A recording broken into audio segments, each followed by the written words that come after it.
Hello. Welcome to Healthy by Choice, the podcast that's here to ignite your belief in what's truly possible for your health and well-being. Hi, I'm Dr. Kerry, and what lights me up is empowering others. My mission has always been to inspire you to take your health seriously and give you the tools to understand your body on a deeper, more meaningful level. In each episode, we'll explore the healing power of nature, the role of real food as medicine, and how intentional movement can restore balance to your body and mind. So whether you're on a journey of prevention, recovery, or simply seeking more vitality, this podcast is your reminder. You hold the power to heal. Thanks so much for joining me.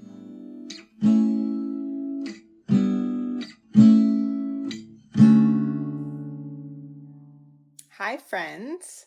In the last episode, in the Choose Your Healthy episode, I was talking about the ultimate sign of health for you. And in the previous episode, I went on about finding physical movement, intentional movement, especially during the dark and cold winter months.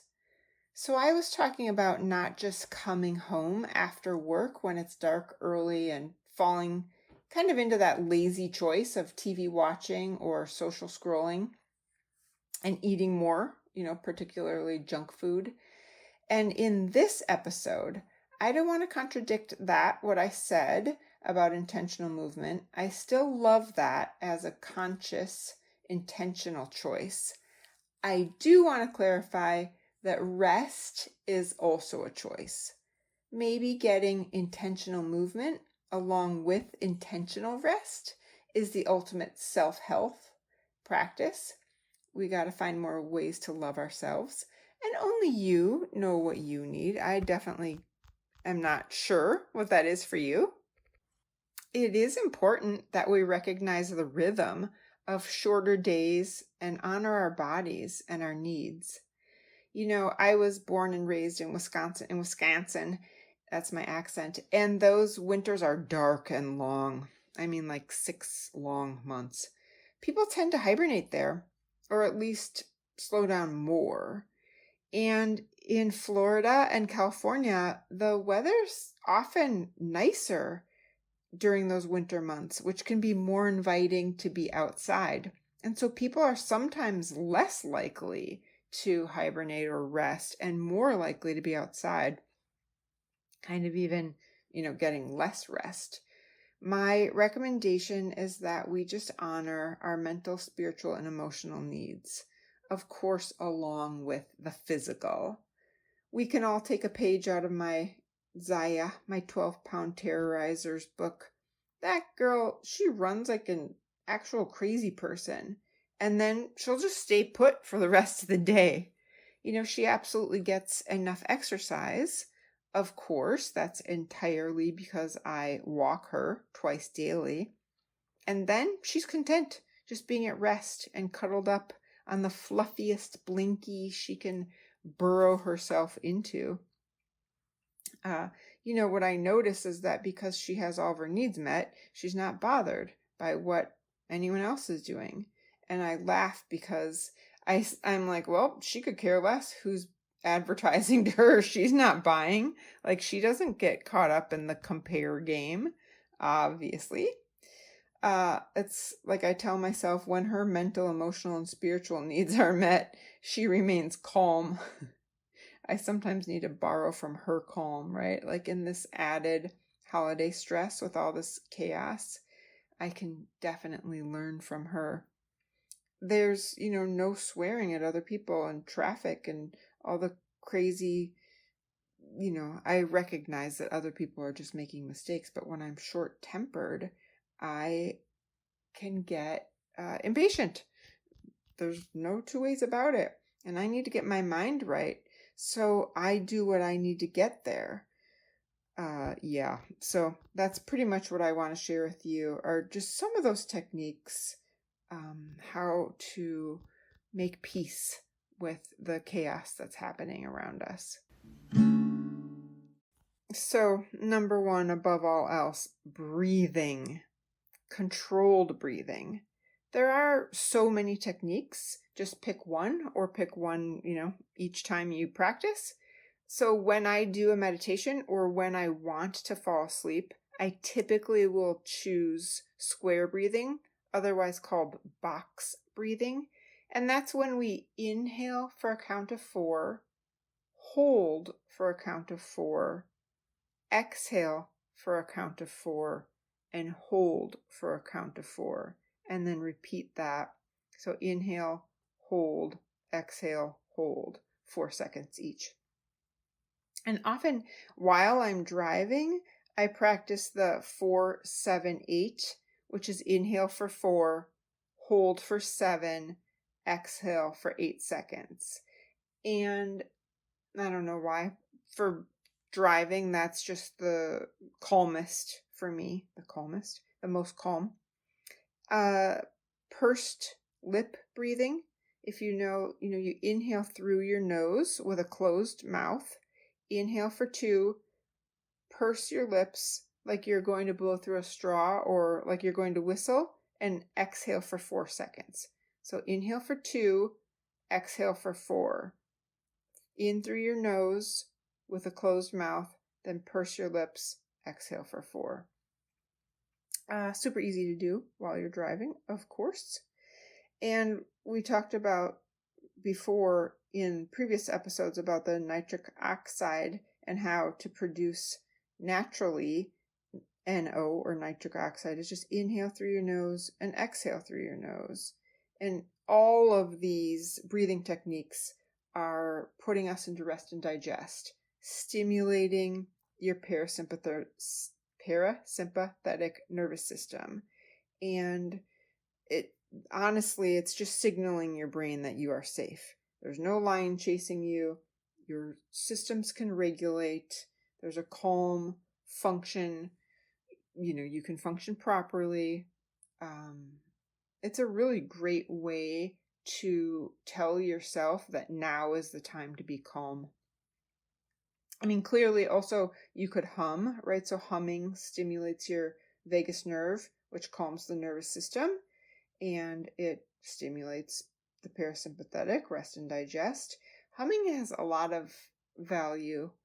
I am not a good hummer. I don't remember, but you can, drink hot tea, burn a candle or incense, listen to music that calms you, especially while driving.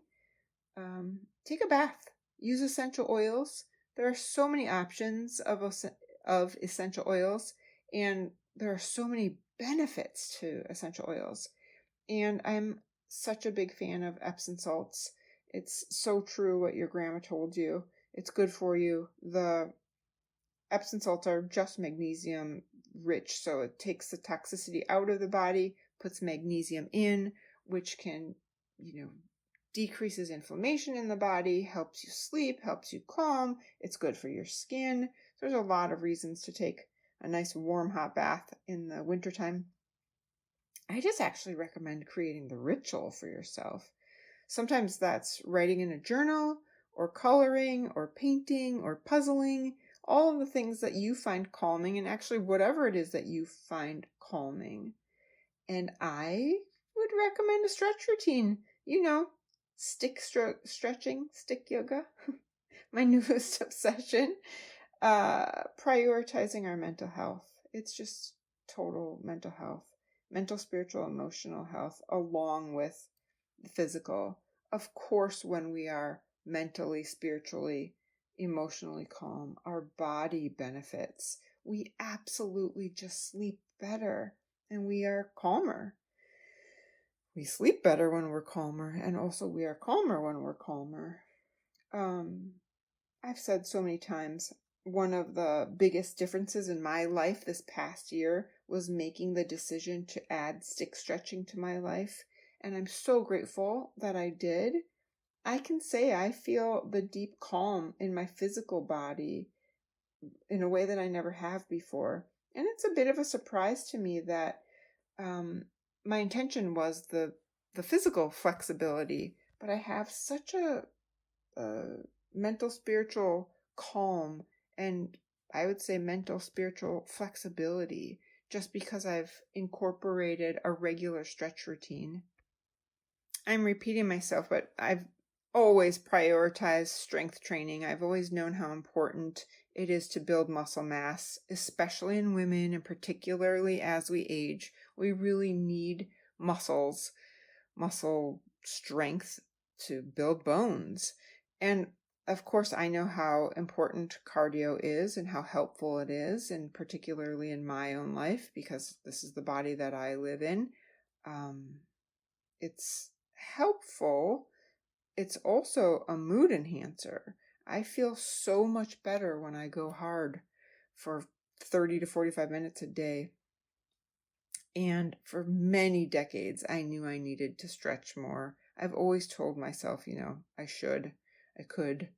But flexibility training has just not been the thing, except for here or there I tried Tai Chi, I tried Qigong, and I've done a little Pilates, and I enjoyed it, but mostly I've stuck to yoga, and mostly a couple of times a week, which I really do enjoy. But having the regular routine of doing stick stretching, there's no way I would have realized how much better my life. I just feel so much better. And I say that because this past week I was traveling and I didn't bring a stick with me. And plus I was on, a schedule, somebody else's schedule. So I didn't stretch for the last week. And I got to tell you, as soon as I'm finished here, I will be probably taking, 15 minutes to do some stretching, and typically I'll put on music, so it's mood enhancing in that way, but to just feel better in the way that I know that I'll sleep better. I know that my muscles will be longer. I know that I end up just smiling so much more. It's just the added benefit. I can't promise you that if you stretch more, and particularly if you do stick stretching, that you'll smile more. But certainly that has been the benefit for me, and I'm loving it. And I'm also loving that it's a part of the ritual and the routine, and kind of goes with what I was saying a couple of episodes ago about it's colder, it's darker, it's so much easier to just, get under a blankie and stay there, or eat more junk food, or go to bed earlier, or all the things. But when I get stretched out, I will sleep better and I will feel better in the morning for it. And I'm more likely to want to get up and get my workout in when my muscles are stretched out too. So, and for me, it's a big postural thing. That is no joke. Okay, I'm going to sign off. I'm going to send you all my love and remind you that I love you and I appreciate you. Until next time.